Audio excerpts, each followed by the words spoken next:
자, 여러분 안녕하세요. 타이니 보트 피싱입니다. 이제는 저희 타이니 보트 피싱 채널이 대한민국에서 새로 나오는 레저보트들이 한 번쯤은 출연을 해야 되는 관문 같은 그런 의미가 있는 채널인 것 같아요. 이 모든 것들이 다 여러분들 덕분이라고 생각을 합니다. 오늘 제가 여러분들한테 소개를 해드릴 레저보트 한 대는 바로 대한마린에서 제작을 한 F5를 여러분들한테 소개를 해드리려고 합니다. 이 대한마린이라는 곳은 카리스마 630이라는 보트로 여러분들한테 굉장히 많은 관심과 사랑을 받았던 그런 업체이기도 하죠. 이 630의 인기를 기반으로 새롭게 제작을 한 모델이 F5입니다. 이미 2024년도 초에 보트쇼를 통해 가지고 여러분들한테 공개를 했었죠. 하지만 거의 한 1년이라는 기간 동안 계속 뭔가를 보완을 하셨습니다. 자, 그러면 대한마린에서 제작을 한 F5의 재원부터 먼저 설명을 해드리도록 하겠습니다.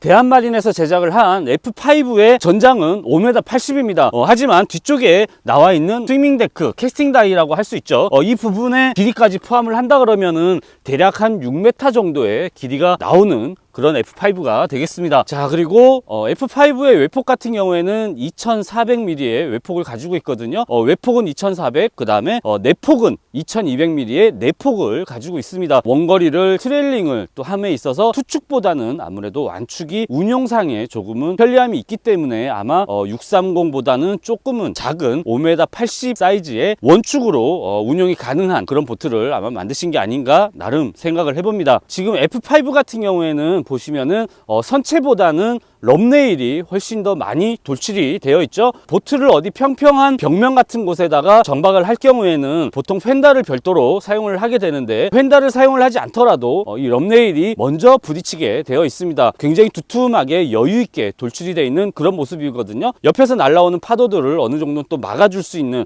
그런 여유 있는 그런 크기의 럼레일이 되고요. 지금 보고 계시는 선체 같은 경우에는 이제 곧 출고를 앞두고 있는 그런 보트거든요. 금색과 아래쪽은 흰색 이렇게 투톤으로 이제 배열을 해놨는데요. 겔코트의 색상은 유저분들의 선택에 따라서 색상을 변경을 할 수가 있다고 하거든요. 흰색이라던가 뭐 빨간색, 파란색, 겔코트가 나오는 색깔이라면은 얼마든지 구매자께서 선택을 해서 구매를 하실 수가 있다고 해요. 자, 이제 선수 쪽 헐을 한번 보도록 하겠습니다. 지금 이 F5 같은 경우에는 굉장히 날카롭고 또 앞으로 많이 돌출이 조금 되어 있는 그런 선수 헐을 가지고 있거든요.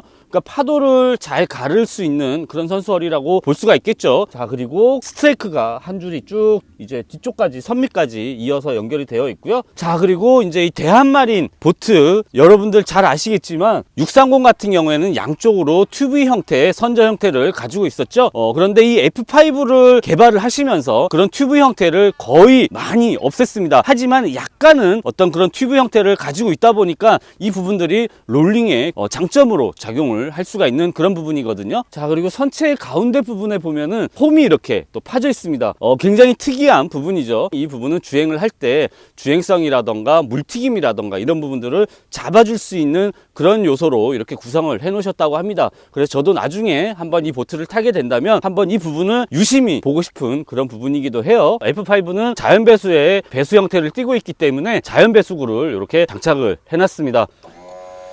선회기가 있는데요. 지금은 머큐리 프로 XS 150마력의 포사이클 엔진이 장착이 되어 있습니다. 이 F5의 적정 마력을 본다 그러면 115마력에서부터 150마력까지를 적정 마력으로 보고 계시더라고요. 그리고 또 이 보트 앞쪽에 이제 출고를 해 나간 엔진들을 보면은 혼다 135마력이라던가 그 다음에 도하치 140마력도 제가 본 적이 있고요. 그리고 이번에는 이렇게 머큐리 150마력을 장착한 모습을 또 보게 됐습니다. 이 150마력을 장착을 하고 이 F5를 주행을 하게 되면은 뭐 약 한 70km 이상의 속도도 나온다고 하거든요. 70km면 정말 빠른 속도죠. 자, 한번 올라가 보겠습니다. 자, 이제 스위밍 레더를 밟고 이제 선체로 올라왔거든요. 측면을 돌아가 있는 핸드레일이 이제 쭉 구성이 되어 있는데요. 가장 뒤쪽에서는 한 명이 충분히 서서 낚시를 할 수가 있을 것 같고요. 그럴 일은 없겠지만 2명까지 서서도 낚시가 할 수 있는 그런 공간인 것 같기도 해요. 아무튼 뒤쪽에 이 스위밍 데크 쪽이 굉장히 넓게 구성을 해 놓으셨습니다. 자, 그리고 핸드레일도 허리보다는 조금 더 높게 이렇게 되어 있거든요. 그래서 굉장히 안정적이기도 하고요. 자, 그리고 이제 안쪽을 한번 내려가 볼 텐데요. 바닥에는 이제 자연 배수기 때문에 워터라인이 뒤쪽에 이렇게 이제 구성이 되어 있습니다. 전체적으로 바닥면은 거의 우리가 느끼지 못할 정도의 경사면이 있기 때문에 워터라인은 가장 뒤쪽에 형성이 돼 가지고 양쪽으로 자연 배수가 돼서 나가는 거고요. 그리고 뒤쪽에 있는 데크 같은 경우에도 약간의 경사가 있어서 워터라인 쪽으로 물을 모아서 나가는 거죠. 자, 그리고 스위밍 데크 아래쪽은 당연히 이제 수납함이겠죠. 자, 수납함을 한번 열어볼게요. 굉장히 넓습니다. 와, 아래쪽에 공간이 정말 많은 짐들을 싣고 다닐 수 있는 그런 공간이고요. 자, 그리고 이제 선액이 앞쪽에 작게 매트가 쳐져 있는데요. 여기 이렇게 이제 앉을 수 있는 공간이라고 붙여놓으신 것 같아요. 이쪽도 마찬가지로 수납함이고요. 굉장히 넓고, 그 다음에 유수분리기, 그 다음에 안쪽에는 이제 배선들이 들어가 있고요. 가장 뒷부분부터 한번 개봉을 해볼게요. 자, 이 부분은 사물함이 되겠습니다. 굉장히 넓게 구성이 되어 있어요. 그래서 혹시라도 물이 유입이 될 경우에는 드레인 플러그를 통해서 물을 배출할 수도 있고요. 자, 그리고 앞에는 이제 어창이 될 것 같거든요. 어창을 한번 열어볼게요. 자, 어창의 사이즈가 700에 800 정도 된다고 합니다. 자, 뭐 충분히 여유 있는 그런 공간이고요. 자, 앞쪽에는 이제 연료 탱크가 매립이 되어 있는데요. 연료 탱크의 크기는 180리터의 연료 탱크가 매립이 되어 있다고 합니다. 자, 그리고 이제 선장석 아래 부분은 보통 태클박스라던가 아니면 아이스박스를 안쪽에다가 수납을 해서 이동을 할 수 있는 그런 공간이거든요. 이런 부분들은 사실 굉장히 요긴한 부분들이라고 저는 생각을 해요. 자, 그리고 앞쪽에는 이제 선장석이 되어 있습니다. 이 F5 같은 경우에는 굉장히 특이한 점들이 있습니다. 바로 이 선장석 뒷공간을 이제 활용을 한 건데요. 선장석이 있어서 이렇게 이제 앉을 수가 있고, 약간의 턱이 져 있어서 뭐 엉덩이를 이렇게 이제 기대고 앉을 수도 있고요. 자, 그 다음에 이 부분은 이제 라이브웰로 또 활용이 가능하다고 합니다. 지금 현재는 가운데에는 이렇게 이제 라이브웰로 활용을 할 수 있게끔 물도 밖으로 배출을 할 수가 있고, 그 다음에 안쪽에 또 기포기도 이렇게 이제 또 들어가 있어가지고 외수질 낚시할 때 사용하는 생새우라던가 이런 거를 보관을 해서 다닐 수도 있고요. 자, 그리고 가운데는 라이브웰, 그 다음에 양쪽으로는 이렇게 이제 수납을 해서 다닐 수가 있습니다. 이렇게 뭐 휴지도 넣어놨고요. 지금은 아무튼 넣을 것들이 많잖아요, 우리가. 그래서 그런 부분들은 양쪽으로 이렇게 수납을 해서 운용을 할 수가 있는 F5가 되겠습니다. 요건 아이디어가 참 괜찮은 것 같아요. 그리고 이제 위쪽에 하드탑이 있는데, 이 하드탑이 앞쪽으로만 고정이 되어 있고 뒤쪽에는 고정이 잘 안 돼 있잖아요. 그런데 하드탑을 고정할 수 있는 지지대를 또 이쪽에다가도 또 고정을 할 수가 있기 때문에 여러모로 굉장히 좋은 그런 선장석이 아닐까 생각이 듭니다. 자, 하드탑 아래쪽에는 이렇게 오디오라던가 무전기를 장착할 수 있게끔 이렇게 이제 약 한 15cm의 턱을 줬습니다. 그리고 배선을 해야 되죠. 배선을 하기 위해서는 아래쪽에 있는 점검구를 이렇게 딱 열면 아래쪽에는 배선을 여유 있게 할 수 있는 그런 공간이 되거든요. 전체적으로 하드탑을 고정을 하고 있는 지지대는 금속 재질의 지지대가 되고요. 측면으로는 이렇게 이제 렉산 재질의 가림막이 이렇게 이제 되어 있습니다. 그리고 전면에는 이제 유리가 되어 있는데요. 자동차 접합유리랑 동일한 그런 방법으로 제작된 전면 유리라고 합니다. 그리고 앞쪽에 윈도우 브러쉬가 장착이 되어 있고요. 자, 이 F5 같은 경우에는 가운데에 격벽이 구성이 되어 있습니다. 그러니까 수밀 격벽이라고 하죠. 보통 뭐 선체가 어딘가 부서지고 하더라도 안쪽에 가운데에 그런 수밀격벽을 구성을 해놓음으로써 침수에 대비한 그런 선체가 되겠죠. 제가 선수로 한번 나와봤는데요. 이 모든 것들이 사실 이 F5를 보면 널찍널찍하게 시원시원하게 다 구성이 되어 있는 것 같아요. 선수 발판이 이렇게 이제 구성이 되어 있고요. 아래쪽으로 내려오면 가장 먼저 보이는 게 사물함이 하나 보이는데요. 이 함을 한번 열어보겠습니다. 이 안에는 가이드 모터 배터리를 수납을 할 수 있는 그런 수납 공간이라고 하고요. 이 부분은 사람이 올라서서 앉아서 낚시를 할 수 있는 공간인데요.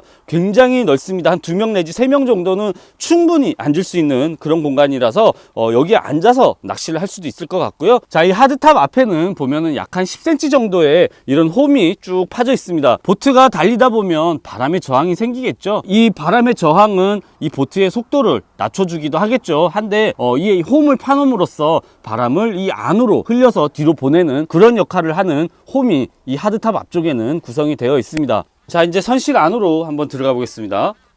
자, 선실이 의외로 생각보다 꽤 넓어요. 그러니까 제가 카리스마 630하고 비교를 좀 자꾸 하게 되는데요. 카리스마 630에 비해서 그렇게 작지가 않은 선실이 되겠습니다. 자, 선실 내부로 들어왔는데요. 선실을 구성을 하고 있는 이 측면을 보더라도 알 수 있는 게 바로 이제 이중으로 이렇게 또 몰드를 구성을 해 놓으셨습니다. 그러니까 선체 측면을 보면 굉장히 깨끗한 면을 이렇게 하고 있는 거는 겉과 속이 따로따로 구성이 되어 있는 거거든요. 전체적으로 매트가 조금 고급스럽게 화이트로 이렇게 이제 구성을 해 놓으셨거든요. 한번 들어보겠습니다. 자, 이렇게 들면 변기가 나오네요. 마린용 변기가 나오고, 마린용 변기에 이렇게 앉고, 변기 근처에도 이렇게 매트를 깔아 놓으셨네요. 자, 그리고 선실 측면 양쪽으로는 이렇게 이제 밖을 볼 수 있는 해창이 달려 있고요. 자, 이제 F5의 기본적인 재원과 구성을 한번 살펴봤습니다. 대한마린 대표님께서 1년이라는 시간을 더 활용을 하면서 제작을 한 F5의 주행성 정말 궁금하죠? 여러분, 주행성에 대해서 설명을 한번 드려보도록 하겠습니다. 그러면 여러분 바다로 한번 같이 가보시죠.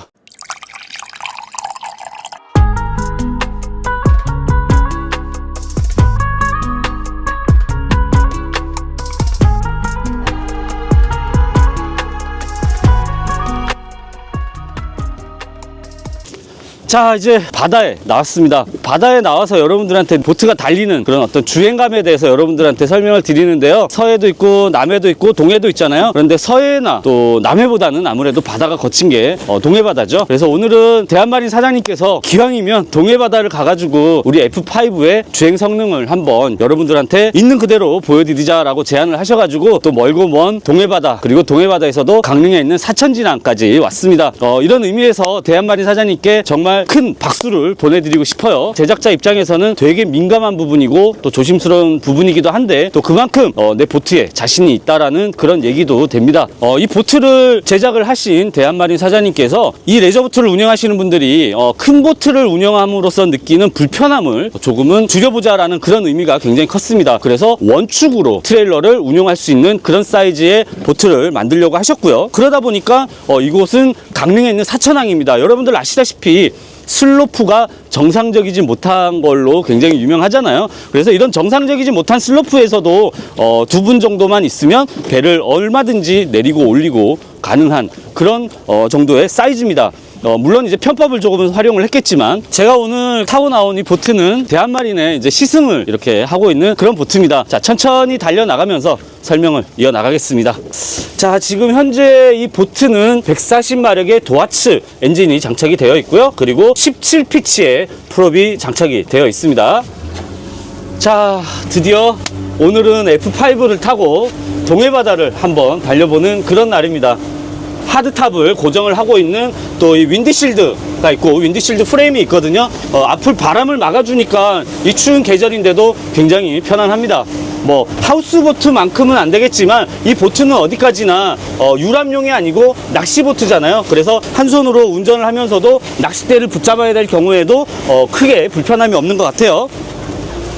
자, 오늘은 예보가 파고는 동해바다 치고는 조금은 잔잔한 편이에요. 오늘 예보가 0.5, 0.6 정도 파고가 예보가 되어 있고요. 바람은 오늘 예보가 10, 11 정도까지 예보가 되어 있습니다. 하지만 아직은 그렇게 바람이 강하게 불고 있는 것은 아니고요.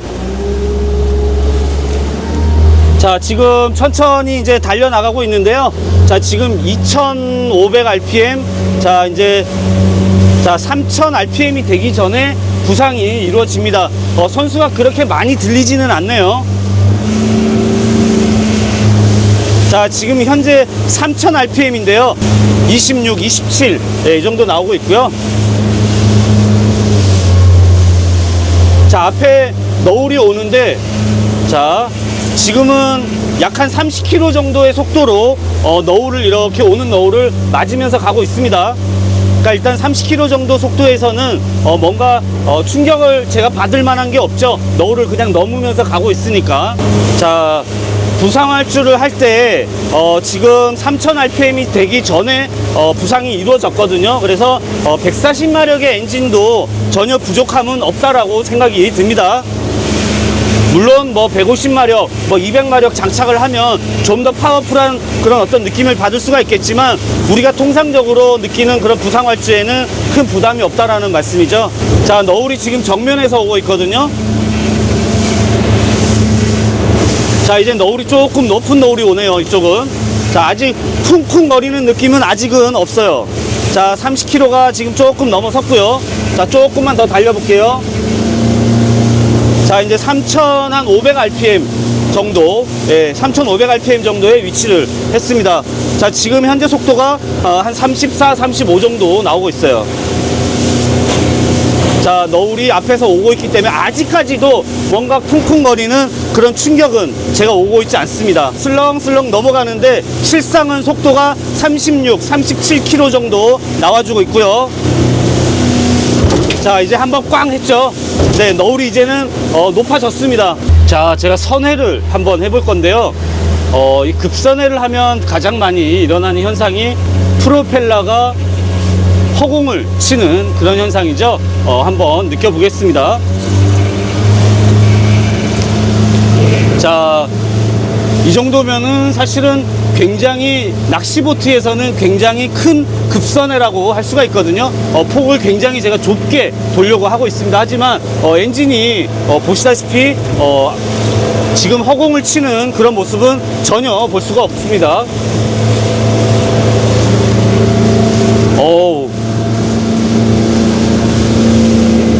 스피드보트 같은 경우에는 또 얘기가 틀리겠지만 우리가 이 일반 낚시보트에서는 그렇게 급선회를 할 일이 많지는 않다고 저는 생각을 합니다.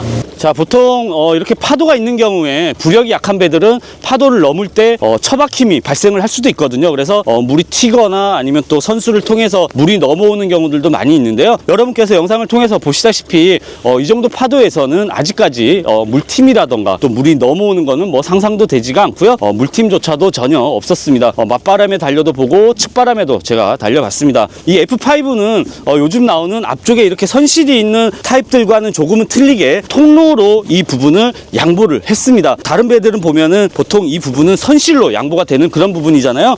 그래서 이렇게 보통 올라서 가지고 앞쪽에서 낚시를 하던가 뭐 이런 활동들을 많이 하게 되는데 이 부분은 통로로 이렇게 이제 양보를 해놓다 보니까 무게 중심이 이 위에보다는 아래로 내려가 있습니다. 아마 이런 부분들이 이런 너울에서도 좀 더 안정을 할 수 있게끔 해주는 그런 요소가 아닌가 저는 생각을 하거든요. 그러니까 워크어라운드에 선실도 있는 뭐 센터 콘솔이라고도 할 수가 있겠지만 센터 콘솔 타입의 보트보다는 오히려 하우스 보트라고 보면은 맞을 것 같아요. 최고 속도라고 말을 하죠. 지금 현재 140마력이 장착되어 있는 이 선체의 최고 속도는 2인 탑승하고 59km까지 측정을 하셨다고 하고요. 그리고 머큐리 150마력 엔진으로 장착을 하고 최고 속도는 68까지 최고 속도를 확인을 할 수가 있었다고 합니다. 지금 영상에 보고 계시는 이 구성이 기본 구성이라고 보시면 되거든요. 매트를 포함, 그 다음에 핸드레일 포함, 하드탑이라던가 이런 것들은 다 포함이고요. 마린용 변기 포함 해가지고 기본 선체 금액이 2,850만 원입니다. VAT는 별도고요. 혹시라도 관심이 있으신 분들은 대한마린 사장님 전화번호를 제가 밑에 더보기란에다가 업체 정보 메모를 해드릴 테니까요. 연락을 해보시면 좋을 것 같고요. 미국 보트의 어떤 감성을 조금은 표현을 해보려고 이제 노력을 하셨는데요. 괜찮은 것 같습니다. 자, 이번 주 영상은 여러분들한테 대한마린에서 제작을 한